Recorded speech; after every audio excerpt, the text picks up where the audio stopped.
Let me tell you something. Hope is the last illusion of the defeated. It waits. It begs. It believes someone or something will come. But nothing is coming. Not luck. Not rescue. Not redemption. Only you. And only will, the fire inside you that refuses to kneel.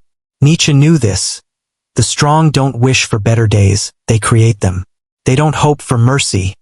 They carve meaning out of the void. If you've been knocked down, good. Now stop hoping. Stand up. Clench your fists. Grind your teeth.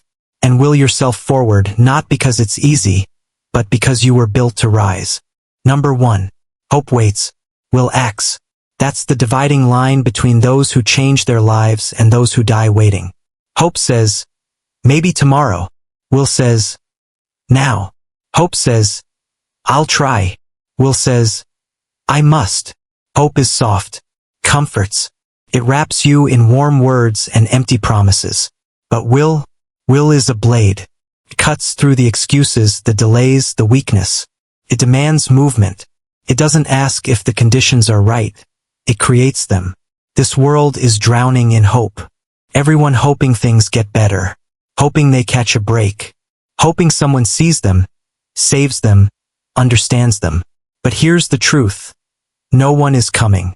No one's bringing your dream on a silver platter. The clock is ticking, and while the weak are still hoping, the strong have already begun building. Hope is what you feel when you have no plan, no strategy, no action. It's a drug, a sedative. Tells you everything will work out, even if you do nothing. It lulls you to sleep inside a burning house. But will wakes you up, will makes you move, will puts your hand on the fire and says, do something. Will is action in the face of doubt. It's motion even when the destination is unclear. It's forward despite fear. It is not about confidence. It is not about certainty. Will doesn't care if you're scared. It doesn't care if you've failed. It only asks, will you move anyway? Nietzsche never put faith in hope. He knew it was a form of surrender, of handing over your power to fate, to God, to luck, to the opinions of others. But the will to power, that is creation. That is man becoming more than he was. That is you saying, I won't wait. I'll act. I'll rise. I'll become. Every minute you spend hoping is a minute you could have been building. While others wait for permission, you must become the permission. While others wait for a sign, you must become the sign. When they ask you what you're doing, tell them this, I am done hoping. I am doing. Number 2. Pain is not the end, it's the beginning. The beginning of awakening, of becoming, of building a version of you that only suffering could summon. Most people treat pain like a stop sign. They hit it and they break. They fall and they stay down. But pain was never meant to be the end of your story. It's the doorway, and only those willing to walk through it ever become something more. Nietzsche didn't flinch at pain.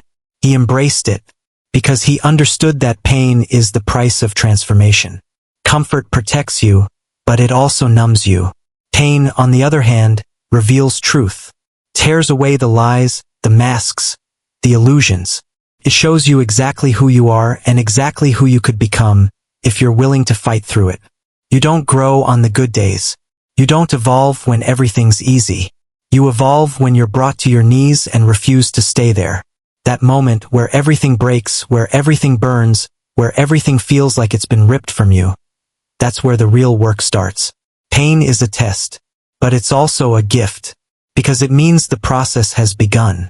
The weak will tell you to numb it, avoid it, escape it, but those who rise, they lean into it. They let pain carve them, sharpen them, purify them. And through it, they become dangerous, not to others, but to the doubt and fear that once controlled them. You can cry, you can bleed, you can scream into the void. But if you keep moving forward through all of that, you win. Because pain doesn't last. But the person it builds does. The scars stay, but they aren't signs of weakness. They're proof that you survived what tried to end you. Pain strips away comfort, and that's exactly what you need. Because comfort breeds stagnation, but pain forces decision. You either fold or you forge. You either retreat into the shell of who you were, or you step forward raw, exposed, wounded but alive. awake, focused. Stop fearing pain. It is not here to punish you. It is here to prepare you. It is here to burn off everything that no longer serves you. To call out the version of yourself that's been buried beneath fear, apathy, laziness, weakness. Every great man you admire has one thing in common. He suffered. He broke. And then he built something out of it. Number 3. You are not a victim. You are a weapon in the making. That pain you carry? That failure you keep replaying in your head? That betrayal that cut you deep? It was never meant to define you. It was meant to refine you. You are not here to be shattered by life. You are here to be sharpened by it. Victimhood is a mindset, a trap. It seduces you with sympathy. It hands you a script. You were wronged. You were hurt. You are powerless. And if you buy into it, you stay small. You stay safe. But you also stay stuck. Because victims wait for rescue. Weapons don't. Nietzsche didn't glorify weakness. He didn't worship suffering. He understood that the highest form of power comes from taking what was meant to break you and using it to build yourself. Not into something soft or safe, but into something dangerous. Something disciplined, focused, relentless. Number 4. No one is coming, and that is your advantage. Not your friends. Not society. Not some miracle breakthrough. No mentor, no savior, no perfectly timed opportunity is going to walk into your life and fix everything. And that is your advantage. Because once you stop waiting to be saved, you become dangerous. You stop expecting. You start executing. You stop asking for help, and you start building the kind of power that doesn't need help. You stop looking outward and you look inward because that's where the fire is. That's where the strength is. That's where your freedom begins. We are taught to wait. Wait for better timing. Wait for approval. Wait for someone to tell us it's okay to go all in. That's how average people live. Nietzsche rejected that mindset. He didn't believe in waiting. He believed in willing, in taking responsibility so complete, so intense, that there's no one left to blame and nothing left to wait for. The harsh truth is this: if you're sitting still, it's because you chose to. It's not because the world stopped you. It's because you haven't yet realized that you have the power to move, even when it hurts, even when it's hard, even when no one believes in you. That's the moment the strong are born, when they realize there is no backup plan, and they stop searching for one. No one is coming, but that means no one is in your way. You are the obstacle and you are the solution. Every second spent waiting is a second where you could have acted. Every excuse is a moment where you gave up your fire. But every time you choose action over comfort, pain over safety, will over hope, you get stronger. You get sharper. You move. You don't need to be rescued. You need to remember who you are. You need to burn the bridges that lead back to comfort. You need to stand in the storm and say, "This is mine now." All of it. The pain. The responsibility. The fight. I claim it. Number 5. Will to power? Rise or rot. There are only 2 paths, rise or rot. Move or decay. Build or break. That's the raw truth Nietzsche called the will to power. It's not about domination over others. It's about domination over self.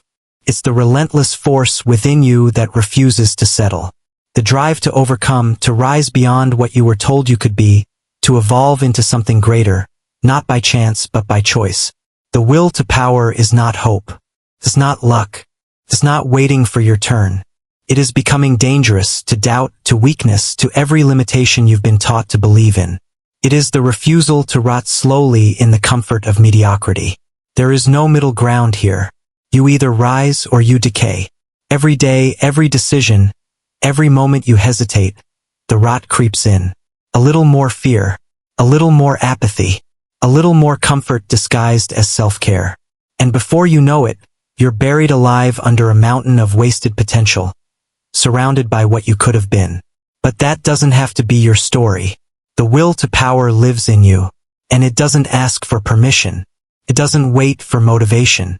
It demands progress, even when you're tired, even when you're bleeding, even when everything in your life says, "Give up." That voice that says, "Keep going." That's it.